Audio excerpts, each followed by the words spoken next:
Now in this video, I'm going to talk about glazes and scumbles. And a glaze is a very thin, transparent wash of color that I use to either darken an area or to cool an area down, change the temperature, make it warmer or cooler. And with a glaze, it's typically transparent. So when I use a glaze, I want to use transparent colors. I have ultramarine blue here, alizarin crimson, to make a transparent glaze. Again, a very thin wash of color. If I wanted it a warmer glaze, if I wanted to warm up an area like down in here, I would use maybe Indian yellow. That's transparent. There's some other transparent yellows. And it would just warm up, in this case, this area. Now a glaze typically darkens because you're using medium and then darker colors. So you're always going to get darker on a glaze. Now, if I want to get something lighter, I would use a scumble, and that's a glaze with a little bit of white added to it. It's semi-transparent. You can still see through it. But the nice thing about a glaze or a scumble is you can affect an area, but still see all the different color variations and different value variations. So it keeps what's there, but just makes it darker, lighter, cooler, warmer type of thing. Now, a lot of different ways to use glazes. I typically just use them at the end of a painting where I want to affect a big area. So let's take this painting, for example. This is in southern Utah. It's a small 8x10 color sketch I did outside. And let's say I want to darken this hillside here. There was a lot of clouds passing over, and this hill back here would go in and out of shadow. And I want to put it in shadow. So I'm going to use a glaze, and the medium I use is liquid.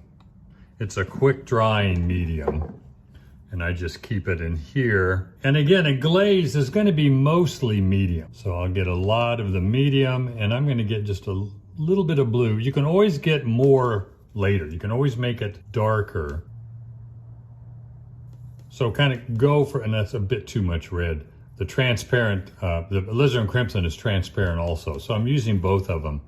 I'm going to come up with kind of a bluish violet, and I'm going to add more liquid to that to make it a little more transparent. Now I'm going to wash or clean my brush off so the brush is clean, and I tend to use kind of a softer brush for glazes, and I'll get a little bit on there, and I want to darken this area in here. So you can see I can still see the value changes of the trees or shrubbery and the dirt on the hillside, but everything gets darker. And if there were any color changes in there, aside from the dirt and grass, I'd be able to see those too. They would just be dark. So you can see what that does. I'll do this one over here as well.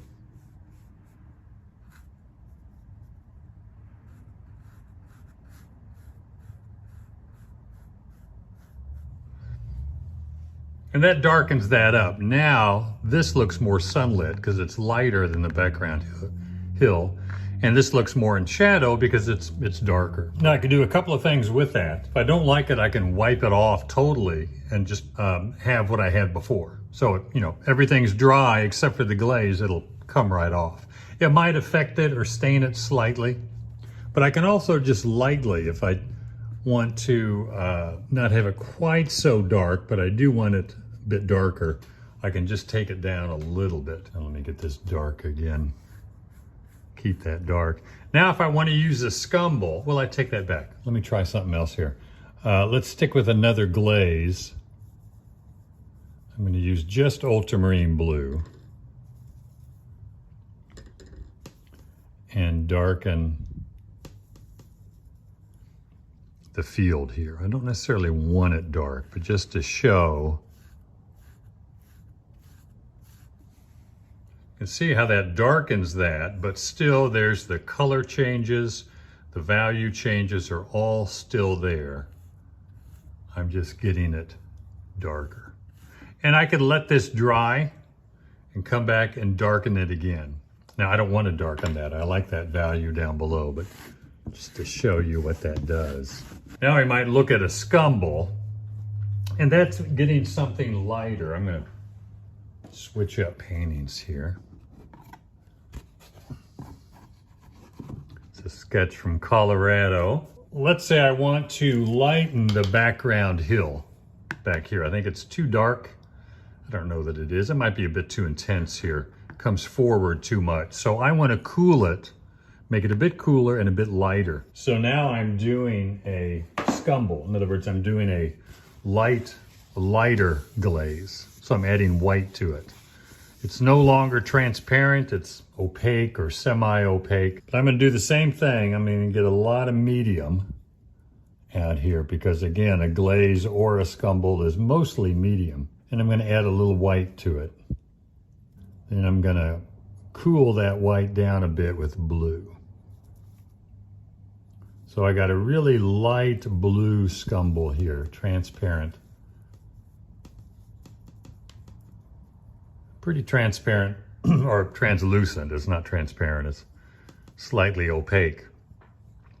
And there's a lot of sunlight here, a lot of sunlight hitting the background hills, but I want the background hills to stay back.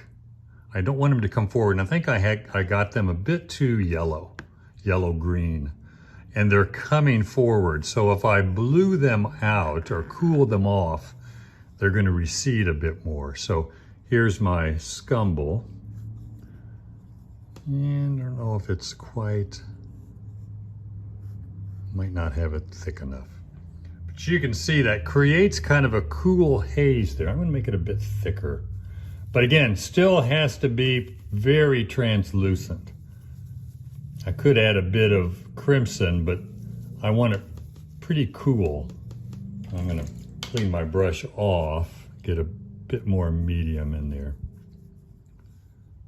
Come back in here and get this a little bit more and extend it to the background hill. But I don't want it on these trees. These trees, I want them to be very warm, the lights on these trees, and to really shoot forward. And I'm using the scumble to make the background trees and or mountains very cool and lighter to make them shoot back.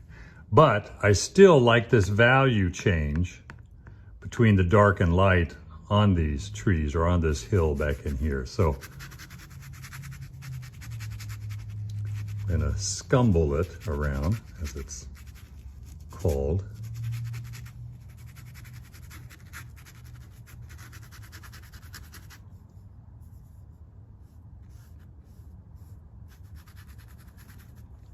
Again, I still have the value changes, and I'm gonna get a rag. A rag is a little better than a paper towel that takes it off a little bit more smoothly and kind of even it out a little bit. Now that recedes and goes back a lot more. Again, because it's slightly lighter and it's slightly cooler, but I can still see the value changes and the color changes within that hill back there. And just to show you the difference, I'll press down here and wipe out a strip of it. And you can see now how warm that strip is right there compared to the glaze over there. So it's very effective.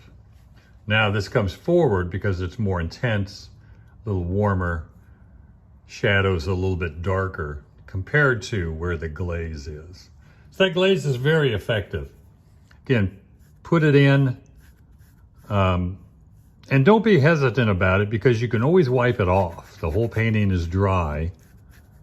So put it in and then kind of even it out because it's a little bit uneven. So I can get a rag, or you can get another softer brush, clean, and kind of lightly go over it. But this kind of spreads it around, gets it a bit more even. So very helpful to adjust things. And I could do that down in here. I could lighten the foreground a little bit. I don't have a transparent yellow with me, the Indian yellow, which would be a good transparent yellow.